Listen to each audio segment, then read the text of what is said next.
कांदकोट Indus highway पर दो ट्रेलरों में तसादुम के बाद आग भड़क उठी, 2 अफराद झुलस गए।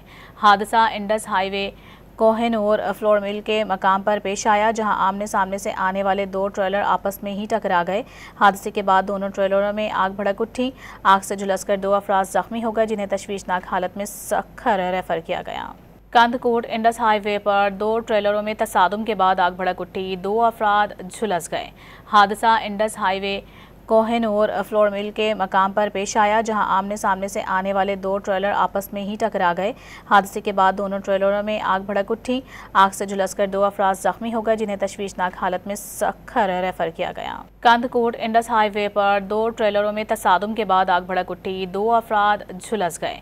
हादसा Indus highway Kohinoor flour mill के मकाम पर पेश आया, जहां आमने सामने से आने वाले 2 ट्रेलर आपस में ही टकरा गए।